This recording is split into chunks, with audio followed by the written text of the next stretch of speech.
Hey Kelvin, nice to having you here. Nice to meet you. Thank you so much for having me on here and giving me the platform to speak and share my story. Nice. Kelvin, going back, what would you say was the first moment in your life where you would say like, okay, football is something really important for myself? For me, I started playing football at the age of 5. It was just me and the ball. And, my mom gave me a ball when I was 6 years old. And I started playing in the garden every single day, barefoot. Started to feel the nature, the ball, started to be in love with it. And ever since then, football has just been a way of life to experience, to open myself to different things. Football has been not just football, it's itself. It's just been an experience for me playing football. Hmm. Interesting. You told me before like you're from South Africa, and can you deep down a bit about the culture there with football? How was your journey there, and where do you grow your football journey?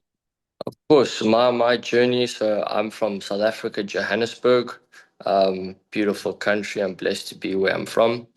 I started playing football for Super Sport United soccer schools, started understanding, the technique, the Brazilian type of play. And then eventually opened my mind into Kasi games. Kasi games is essentially where players play on sand. There's no grass, there's no stands, it's in the hood. And I opened my mom to it and I opened myself to it. And the skills I've developed there, we call of a way of play Kasi flavor. And, Mm, predominantly it's very not looked on because it's a very showboating type of skill with your knees and your head and everything else. And from there I joined Jomo Cosmos, which I'm very, very blessed. I've been playing for Jomo Cosmos for 6 years before coming to Spain. I learned the discipline, the hard work, the work ethic when it comes to football, and also the mental side of it. I've been on the bench for 2 seasons, just observing. mm, And, it was definitely a difficult moment for me. But my mom said, if this is what you really want, you need to understand the game. mm, So, I've played all over. I've taken my mom to places where no person would go, and she's been supported me through my journey. And I do get a lot of respect, especially people from my country, because predominantly white people do not go into the kasi and go play games. You won't find one single white person. And for me, I opened myself up to it. I didn't look at race. I look at the football, the people, and the culture. mm. Wow, incredible. And when did you decided to move to Spain, and which kind of challenges you had coming to a new continent, new city, new country? How was it for you? My last year of my school career, high school career, I did deal with a massive injury. I got 4 torn ligaments in my ankle, and doctor said I would be out for 2 to 3 months or even more, and said I couldn't play. And I decided that I'm not going to take that lightly. So I'd go through extreme physiotherapy. I was blessed enough to be held by a chiropractor called Wayne Borowski. He was a physiotherapist for Liverpool in the 2011 and 2012 season. So essentially, he looked me into my eyes and he was like, listen, if you want to get back into football, I need to beat your ankle back into place. You have to do extreme therapy.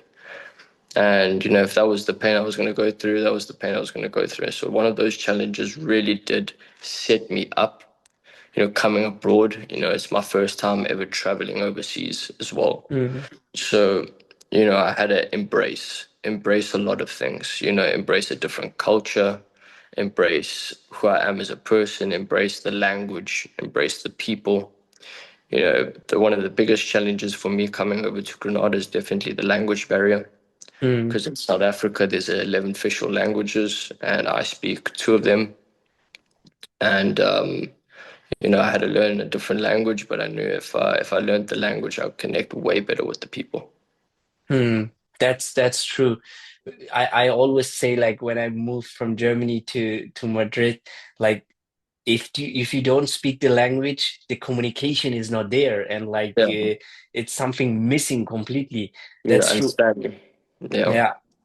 How did you develop like also your communication style, your communication role in football and regarding all the things you have to learn new?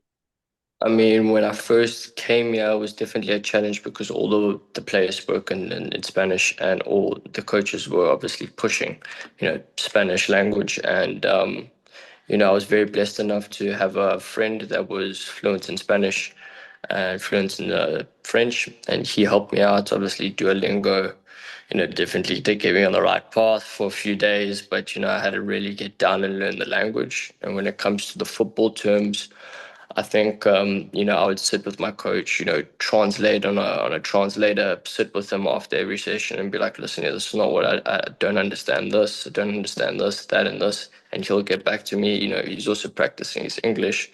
It's kind of Mm, it's a language exchange, and I just threw myself into it.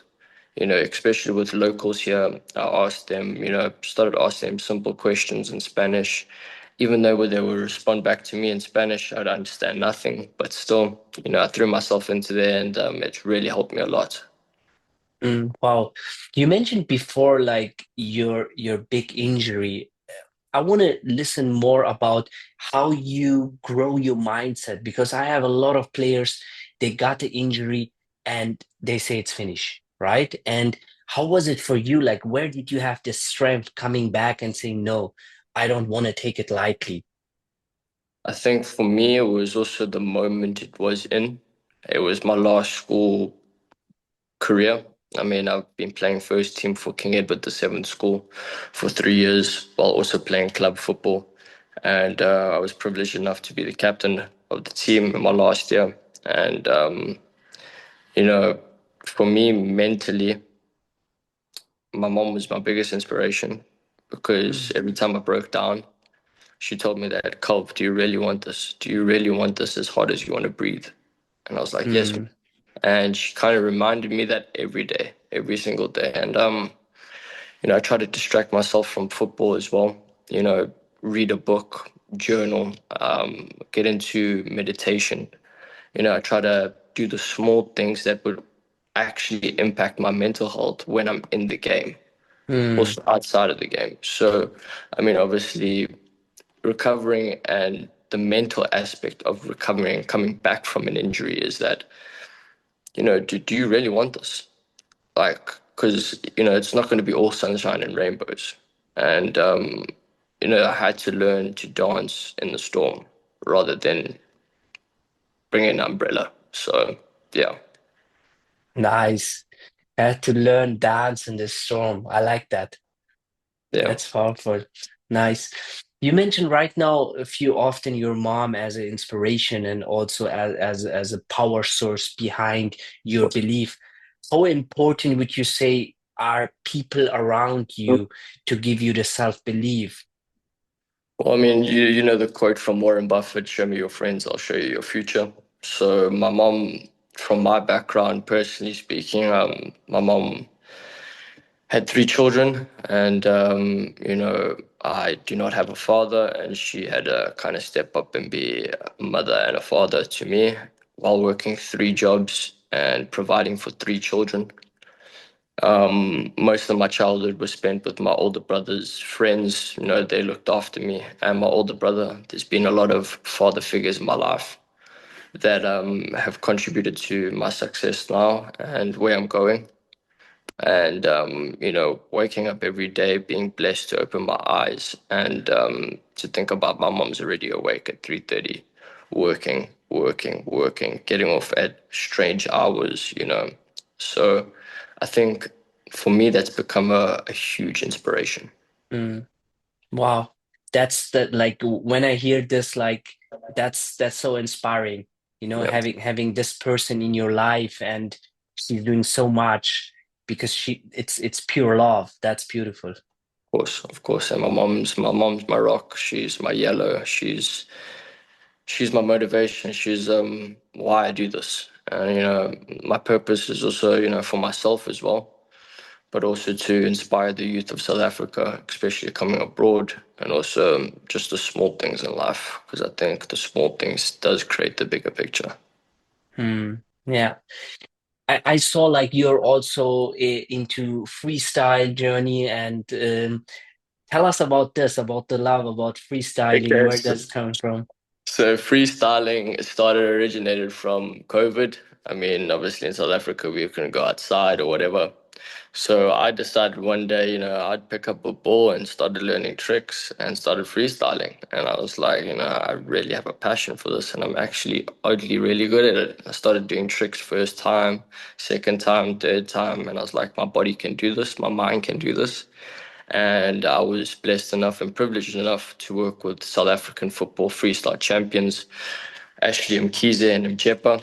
They're bigger inspiration because, of course, in South Africa, football freestyle is not there. We're trying to grow the sports as well. But through COVID, I started learning tricks and I started posting, and I blew up one day. And one of the platform Ball Game SA, they gave me the platform to show my skills. And from there, I got invited to High Tech Freestyle Championship, bringing about 26 of the best football freestylers in South Africa. I competed in there. I mean, I went against the guy that came second place in my first round. So I was like, okay, cool, no stress.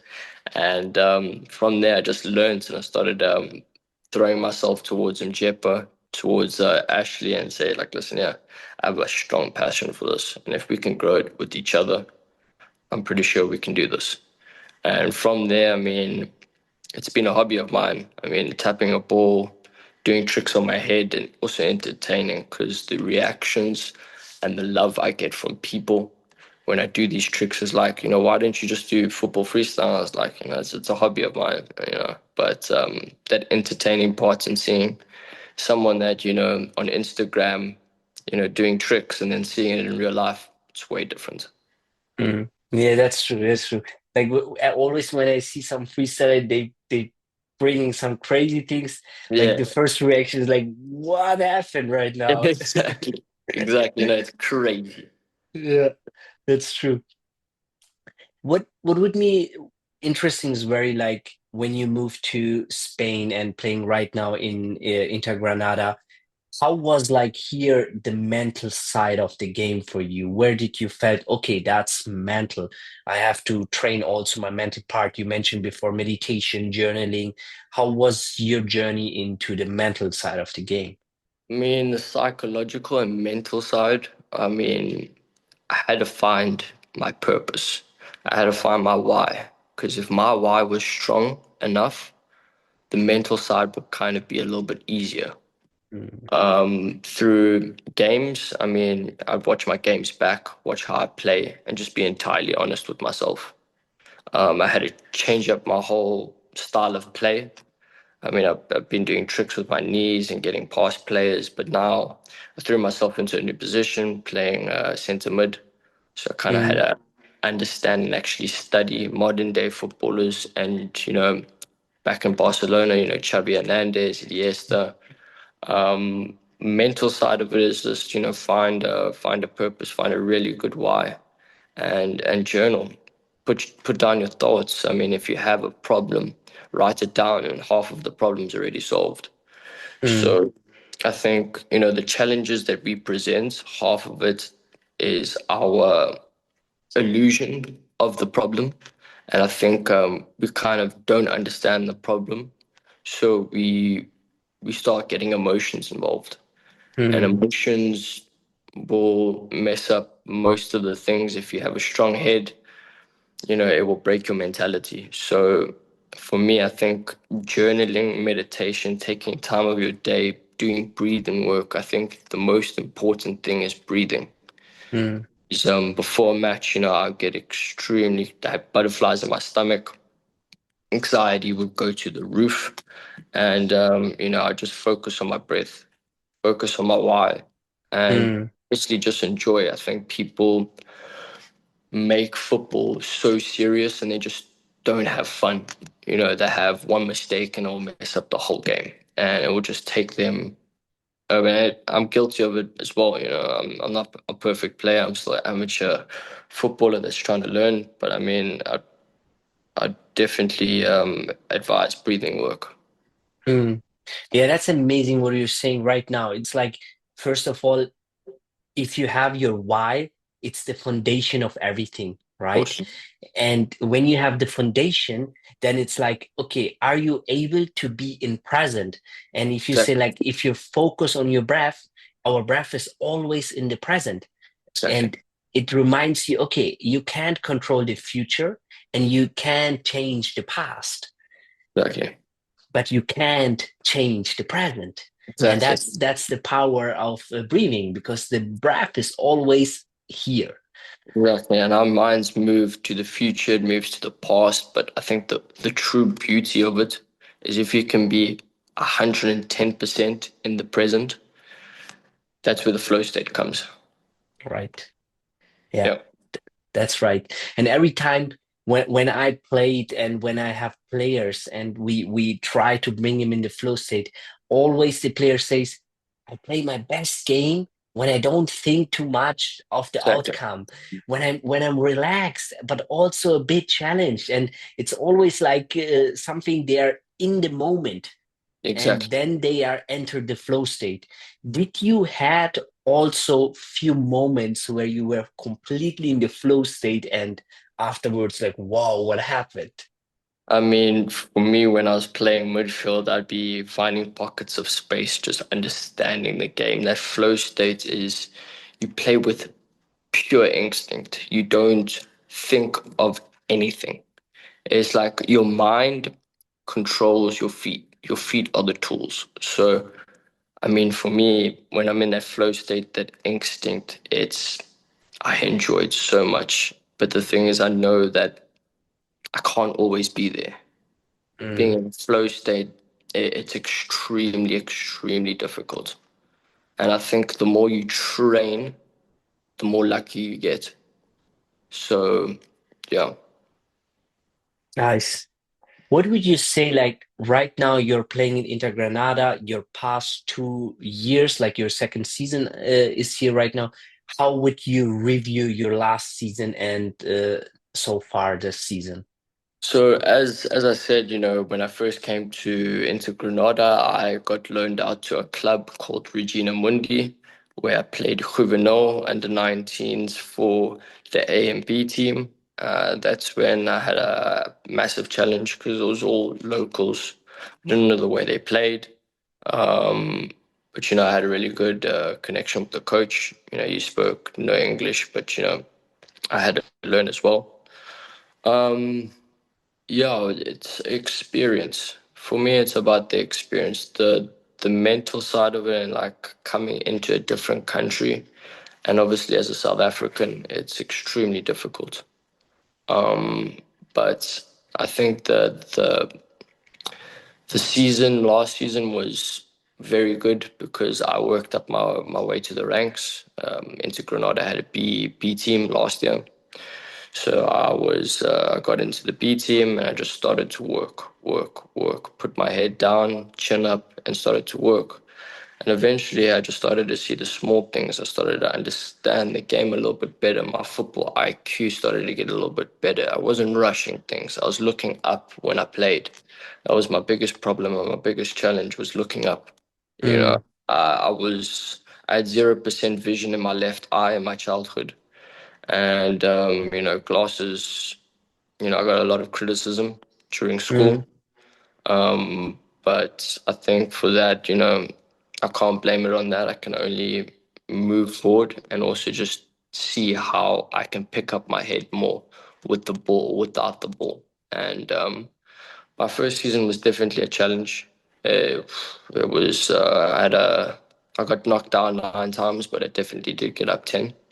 mm, And I think coming into my second season, I signed my contract for the A team. So I got very good feedback. and from the coaches as well, not from just a footballing aspect, from language as well. And I think this season is that's coming is very, very important to me because my mom's coming in September, and she came last year June to just experience Granada, and now she's coming back in September for a week Mm, to see how I play, to see if I've developed, and to see the man that I'm becoming today. wow. And also like did you were saying that like I got 9 times hit, but I stood up 10 times, and Exactly. that's powerful. What would you say, like one advice to the younger generation in South Africa? Let's say there's a player similar with your story, 10 years younger than you. What would you say to him? Keep moving forward. I live by that every single day. It doesn't matter where you come from, what your background is, how much money your family has. Keep moving forward. I mean, there's obviously going to be challenges in life. Life is always life is hard, but I never asked for easy. I wanted Mm, hard because it builds character and it builds who you are as a person. And I think for the youth, enjoy football as much as you can because when there's a difference between playing football and playing football as a job. mm, And I think just enjoy it. Enjoy the ball, get to know the ball, get to know how many panels there are, feel the ball, become fully intent with the ball, and enjoy it because football will take you places that you've never seen in your life and it'll make you uncomfortable. And, I'd rather be uncomfortable than comfortable because I learn in uncomfortability. yeah, So, yeah, that's true. Comfort is like stopping from every growth you can exactly. achieve. Exactly. Yeah, and never reaching your real potential. Yeah, it's comfortability can kill you. So, I go by a quote by Kobe Bryant, never rest in the middle, rest at the end. Mm, So, yeah, yeah, yeah. Nice. Thank you, Kelvin, for thank you for so for much. for your wisdom, for your inspiring story. I think also like not only for South African, but also a lot of younger players, they I think they needed to hear your message. So, thank you so much for giving me the platform, giving me time out of the day to speak. And obviously, if I can inspire one person each day, I've done my goal. Thanks, brother. Thank you so much. Cheers.